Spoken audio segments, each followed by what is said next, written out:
Cinema diary में आप सभी का स्वागत है। आज हम एक्सप्लेन करेंगे बैंक रॉबरी की सच्ची घटना पर आधारित फिल्म द हेस्ट ऑफ सेंचुरी। फिल्म की शुरुआत में हम देखते हैं फर्नांडो को, जो कि एक पेंटर और जूडो इंस्ट्रक्टर है। हालांकि वो अपनी रूटीन लाइफ से बोर हो चुका है। एक रात जब फर्नांडो अपना काम खत्म करके घर जा रहा होता है, तभी वो सिगरेट पीने के लिए रुकता है, क्योंकि भारी बारिश हो रही है। कुछ देर बाद फर्नांडो अपनी सिगरेट बारिश के पानी में फेंक देता है, जो पानी के साथ आहिस्ता आहिस्ता आगे बढ़ते हुए नजदीकी सीवर में जाके गिर जाती है। ये सीवर बैंक ऑफ रियो के सामने है। अपनी क्यूरियोसिटी के कारण फर्नांडो सीवर के नीचे जाता है और अचानक उसके दिमाग में एक खतरनाक आइडिया आता है। अगले दिन फर्नांडो अपने सिविल इंजीनियर दोस्त सेबेस्टियन से मिलने जाता है और उससे बैंक ऑफ रियो में लूट करने के अपने आइडिया के बारे में बताता है। सेबेस्टियन को भी पैसे की जरूरत है, इसलिए वो फर्नांडो के आइडिया पर काम करने के लिए तैयार हो जाता है। लेकिन उसका मानना है कि बैंक रॉबरी को अंजाम देने के लिए उन्हें कार्स, कई इक्विपमेंट और काफी पैसों की जरूरत होगी।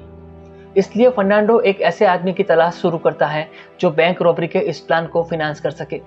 फर्नांडो का एक और दोस्त देबोजा उसे फाइनेंस के लिए मारियो के पास भेजता है। मारियो, जो कि छोटी मोटी चोरी करने में उस्ताद है। अगले दिन फर्नांडो मारियो से मिलता है और अपने प्लान के बारे में बताता है। प्लान सुनने के बाद मारियो थोड़ा कंफ्यूज होता है। तभी फर्नांडो कहता है कि अगर ये प्लान सक्सेस हुआ तो फिर कभी उसे चोरी करने की जरूरत नहीं पड़ेगी। ये सुनकर मारियो भी एग्री हो जाता है। फिर फर्नांडो और मारियो उसी लोकेशन पर जाते हैं। फर्नांडो बैंक ऑफ रियो के सामने वाले सीवर के मेन होल में एक मेजरमेंट टेप डालता है, जिसके बाद वे दोनों सीवर के अंदर जाकर टेप का बॉटम देखते हैं। कुछ गिनती के बाद फर्नांडो बताता है कि वे करोड़पति बनने से सिर्फ 18 मीटर दूर है। अगले सीन में हम देखते हैं कि फर्नांडो, मारियो और देबोजा बैंक रॉबरी का प्लानिंग करने के लिए एक मीटिंग करते हैं। वे बैंक में एक सुरंग खोदने की योजना बना रहे हैं, लेकिन बैंक के सभी कमरों में मोशन सेंसर है। तभी फर्नांडो कहता है कि मोशन सेंसर मूवमेंट को ट्रैक नहीं करते, वे सिर्फ टेम्परेचर में हो रहे चेंज को नोटिस करते हैं। इसलिए वो स्लीपिंग बैग से एक सूट बनाता है, जिससे वे अपने शरीर का टेम्परेचर मोशन सेंसर से बचा सकते हैं। अब उनके सामने एक प्रॉब्लम है, वो ये कि फर्नांडो नहीं जानता कि बैंक की तिजोरी को कैसे खोला जाए। अगले दिन वे बैंक के आसपास के इलाके में और छानबीन करते हैं। सेबेस्टियन के साथ बैंक में जाने से पहले फर्नांडो बैंक के आसपास की तस्वीरें लेता है। सेबेस्टियन बैंक में अकाउंट ओपन करवाने के बारे में पूछता है, जबकि फर्नांडो बैंक के अंदर के फोटोग्राफ्स देता है। लेकिन तभी वहां पर एक सिक्योरिटी गार्ड आ जाता है और उसे पूछताछ के लिए बेसमेंट में लेकर जाता है। लेकिन ये सब फर्नांडो की प्लानिंग का ही हिस्सा था। उसे सेफ डिपॉजिट वॉल्ट को नजदीक से देखना था। सिक्योरिटी गार्ड्स फर्नांडो के हर सामान की जांच करते हैं, लेकिन उन्हें कुछ भी नहीं मिलता। इसलिए फर्नांडो को वहां से जाने दिया जाता है। बाद में पता चलता है कि फर्नांडो ने कैमरे में से मेमोरी कार्ड निकाल लिया था। फिर फर्नांडो और सेबेस्टियन फोटोग्राफ और उन्होंने जो देखा उसको याद करते हुए बैंक का फ्लोर प्लान बनाते हैं। इसके बाद वे एक छोटे से कमरे से बैंक में घुसने की योजना बनाते हैं। वे मेन हॉल और बैंक का अंतर नापने के लिए साइकिल का इस्तेमाल करते हैं। टायर पर मार्क करके टायर कितनी बार घूमा इसकी गिनती करके उन्हें यह पता चल जाता है। अगले दिन फर्नांडो अपने जियोमेट्री नॉलेज का उपयोग करते हुए उस एंगल का पता लगाता है जहां से उन्हें सुरंग खोदनी होगी। उस रात फर्नांडो और अन्य लोग सीवर में जाते हैं और सुरंग खोदना शुरू करते हैं। अब वे अल्बर्टो नाम के एक लड़के को भी अपने साथ लेते हैं, जो लूट के बाद वहां से निकलने के लिए कार को ड्राइव करेगा। इतनी प्लानिंग के बाद भी फर्नांडो और उसके साथियों को 400 लॉकर खोलने का कोई तरीका नहीं मिल रहा। वे पहले लॉकर खोलने के लिए ब्लो टॉर्च का इस्तेमाल करने की सोचते हैं, जिससे एक लॉकर खोलने में 1.5 मिनट का वक्त लगता है और ऐसे 400 लॉकर खोलने में उन्हें करीब 7 घंटे लगेंगे। इसलिए फर्नांडो सुझाव देता है कि क्यों न हम में से एक उसी बैंक की अन्य ब्रांच में लॉकर किराए पर लेकर लॉकर का बारीकी से निरीक्षण करे, फिर वे फैसला करेंगे। अगले दिन मारियो उसी बैंक की अन्य ब्रांच में एक लॉकर लेता है और लॉकर को खुलते वक्त वो लॉक को बेहद ध्यान से देखता है। अब मारियो और उसके साथी एक वैन चुराते हैं और अल्बर्टो के घर के बाहर उसका वेट करते हैं। तभी वहां पर पुलिस आ जाती है। पुलिस को देखकर वे सभी घबरा जाते हैं। उन्हें लगा कि वे पकड़े गए हैं। तभी वहां पर अल्बर्टो और उसकी पत्नी आते हैं और पुलिस अफसर को बताते हैं कि वे उनके दोस्त हैं। फिर रात को सुरंग खोदने का काम शुरू होता है। एक रात सुरंग खोदते वक्त ड्रिल टूट जाता है। अब उन्हें नया ड्रिल खरीदना होगा। ये देखकर मारियो गुस्सा हो जाता है, क्योंकि वो पहले से ही इस प्लानिंग में काफ़ी पैसा खर्च कर चुका है और जब तक बैंक के सेफ डिपॉजिट वॉल्ट खोलने का तरीका नहीं मिल जाता, वो पैसा खर्च करने से मना करके वहाँ से चला जाता है। उस रात फर्नांडो अपनी गर्लफ्रेंड से मिलने जाता है। वे रात को तारों को देखते हैं। तभी फर्नांडो के दिमाग में एक आइडिया आता है और वह तुरंत मारियो के घर जाता है। फर्नांडो उसे बताता है कि उसने प्रॉब्लम का हल खोज निकाला है। वो कहता है कि बैंक खुलते वक्त और बंद होने के बाद बेहद सुरक्षित होता है। कैश की चोरी रोकने के लिए बैंक के पास काफ़ी स्टाफ है और सुरंग खोदकर आने वाले भी पकड़े जा सकते हैं। लेकिन ये दोनों बात एक साथ हो तो उसे रोकने का कोई उपाय नहीं है। फर्नांडो कहता है कि वे बैंक के कामकाजी वक्त के दौरान मेन गेट से बैंक में एंटर होंगे, क्योंकि बैंक के वर्किंग टाइम में सेफ डिपॉजिट वॉल्ट खुला होगा। इस प्रकार वे अलार्म मोशन सेंसर से बचते हुए अपना काम करेंगे, जिससे पुलिस को ऐसा लगेगा कि यह छोटे मोटे चोर हैं और कैश की लूट करने आए हैं। फर्नांडो इस तरीके से प्लान बनाता है ताकि सबको यही लगे कि लुटेरे मेन गेट से ही वापस लौटेंगे और इससे पुलिस को शक भी नहीं होगा कि ये लोग सुरंग के रास्ते भाग जाएंगे। फर्नांडो का आइडिया सुन के मारियो बेहद खुश होता है। अब बैंक रॉबरी का दिन आता है। गैंग के सभी मेंबर्स अपनी उंगलियों पर ग्लू लगाते हैं ताकि उनके फिंगरप्रिंट छिपाया जा सके। सेबेस्टियन सीवर के रास्ते अपना काम करने के लिए अंदर जाता है, जबकि फर्नांडो और बाकी मेंबर्स बैंक के अंदर जाते हैं और अपने मास्क पहन लेते हैं। मारियो और देबाजो अपनी गन निकालकर पहले फ्लोर पर जाते हैं। वहीं फर्नांडो और अल्बर्टो ग्राउंड फ्लोर पर सबको गन पॉइंट पर ले लेते हैं। वे बैंक कर्मचारियों को फ्लोर पर लेटने का ऑर्डर देते हैं।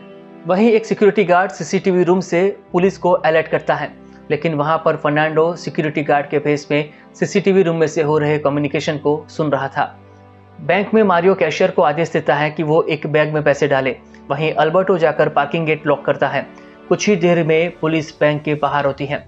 पुलिस को देखते ही फर्नांडो एक सिविलियन को गन पॉइंट पर लेकर पुलिस को धमकी देता है कि अगर पुलिस ने बैंक में घुसने की कोशिश की तो वो उसे मार देगा। इसके बाद फर्नांडो बैंक में वापस आता है और अपने साथियों को बताता है कि लूट का पहला फेज समाप्त हो चुका है। मारियो एक औरत को गन पॉइंट पर लेकर सीसीटीवी गार्ड को सरेंडर करने के लिए कहता है। मारियो उस गार्ड की गन और मोबाइल लेकर उसे बाहर भेज देता है। इसके बाद बैंक के सभी कैमरास बंद कर दिए जाते हैं। फर्नांडो लॉकर रूम में जाता है और एक कैबिनेट हटाता है। उसके पीछे की दीवार पर सेबेस्टियन खड़ा है, जो दीवार में हॉल करके अंदर जाता है। फिर दोनों अपनी कार से कुछ इक्विपमेंट लेकर लॉकर रूम में आते हैं। उस मशीन को असेंबल करना शुरू करते हैं। दोस्तों, ये एक कैनन पावर मशीन है जो कि सिर्फ 7 सेकंड में लॉकर तोड़ सकती है। अब हर कोई अपनी घड़ी में टाइमर सेट करता है। सेबेस्टियन और फर्नांडो लॉकर्स तोड़ना शुरू करते हैं। इस बीच पुलिस, मीडिया और बंधकों के रिलेटिव्स बैंक के बाहर इकट्ठा होने लगते हैं। पुलिस कैप्टन सिक्योरिटी गार्ड से बात करते हैं और बैंक के अंदर की स्थिति के बारे में पता लगाते हैं। वहीं बैंक में लॉकर तोड़ने का काम पुरजोश में जारी है। अचानक छत पर उन्हें पुलिस टीम की आवाज़ सुनाई देती है। वहीं मारियो के पास जो सिक्योरिटी गार्ड का फ़ोन है, उस पर पुलिस कैप्टन का कॉल आता है। मारियो कप्तान से बात करता है और बैंक की छत पर से पुलिसकर्मियों को हटाने के लिए कहता है, नहीं तो वो बंधकों को मार देगा। कैप्टन को बात माननी पड़ती है, लेकिन पुलिस कैप्टन चुपके से 2 स्नाइपर को दूसरी बिल्डिंग की छत पे भेज देता है। अब कैप्टन मारियो से पूछता है कि उनकी डिमांड क्या है। मारियो कहता है कि वो डिस्ट्रिक्ट अटॉर्नी से बात करना चाहता है। कप्तान उसकी डिमांड मानने को तैयार हो जाता है और 1 घंटे का वक्त मांगता है। इसी बीच फर्नांडो और सेबेस्टियन ने काफ़ी लॉकर तोड़ दिए हैं, जिसमें से ढेर सारा कैश और कई किलो गोल्ड ज्वेलरी है। बैंक के बाहर पुलिस अपनी स्ट्रेटजी बनाती है। पुलिसकर्मी देखते हैं कि बैंक में एंटर होने के केवल 2 रास्ते हैं, एक मेन गेट और दूसरा पार्किंग एरिया से। लेकिन पुलिस बंधकों की लोकेशन के बारे में कुछ भी नहीं जानती। पुलिस का यह भी मानना है कि यहाँ पर एक छोटी सी लूट को अंजाम दिया जा रहा है। पुलिस कैप्टन फिर से मारियो को फ़ोन करता है और सरेंडर करने के लिए कहता है। कैप्टन उन्हें वकील देने की भी पेशकश करता है। जवाब में मारियो ये कहता है कि वो अपने साथियों के साथ डिस्कस करके इसका जवाब देगा। इसी दौरान फर्नांडो और भी लॉकर तोड़ता है। वहीं पुलिस बाहर हेल्पलेस खड़ी है। तभी एक बूढ़ी महिला का फ़ोन बजता है और पता चलता है कि आज उसका जन्मदिन है। मारियो उस महिला को विश करता है। वहीं देबाजो उनके लिए चॉकलेट लेकर आता है। पुलिस स्नाइपर उन्हें बर्थडे सेलिब्रेट करते हुए देखते हैं और मारियो उस महिला को गिफ्ट के रूप में आज़ाद कर देता है। मारियो खिड़की के सामने आकर पुलिस कैप्टन को फ़ोन करता है और कहता है कि उसने अपने जीवन के 15 साल जेल में बिताए हैं और वह तभी सरेंडर करेगा जब उसे आश्वासन दिया जाएगा कि उसे कम से कम सजा होगी। कैप्टन एग्री करता है और स्नाइपर को पीछे हटने का आदेश देता है। मारियो खिड़की से दूर हो जाता है और कहता है कि वो सिर्फ ये चेक कर रहा था कि पुलिस गोली चलाती है या नहीं। तभी वहाँ पर डिस्ट्रिक्ट अटॉर्नी आता है, लेकिन मारियो अब अटॉर्नी को गालियाँ देता है और उसकी जगह वो अपने वकील से बात करवाने के लिए कहता है।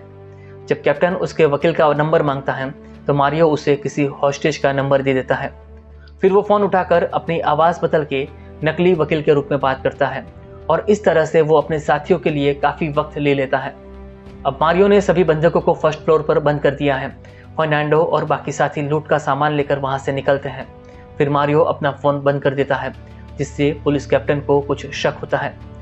तभी पुलिस कैप्टन की नज़र मैन होल पर जाती है और वो पता लगाता है कि बैंक रॉबर्स इसी रास्ते भाग सकते हैं।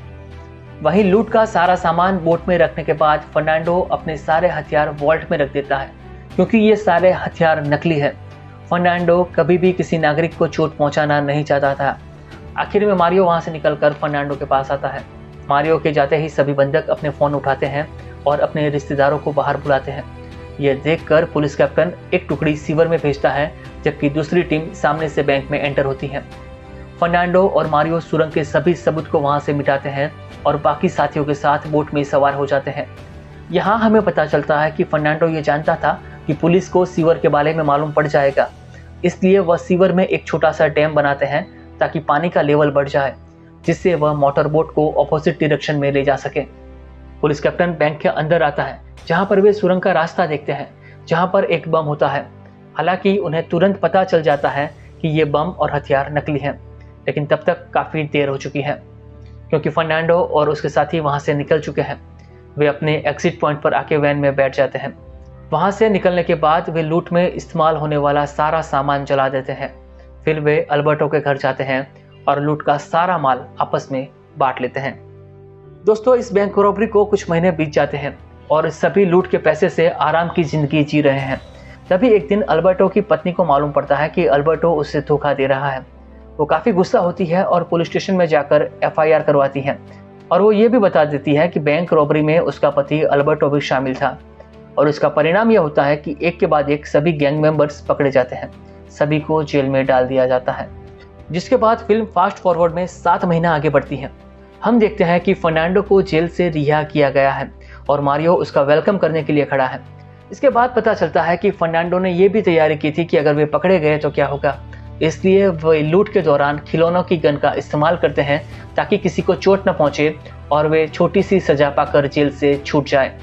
साथ ही फर्नांडो और गैंग के बाकी लोगों ने लूट का एक बड़ा हिस्सा छिपा कर रखा था, क्योंकि बैंक के सेफ डिपॉजिट वॉल्ट में रखे सामान का कोई रिकॉर्ड नहीं होता।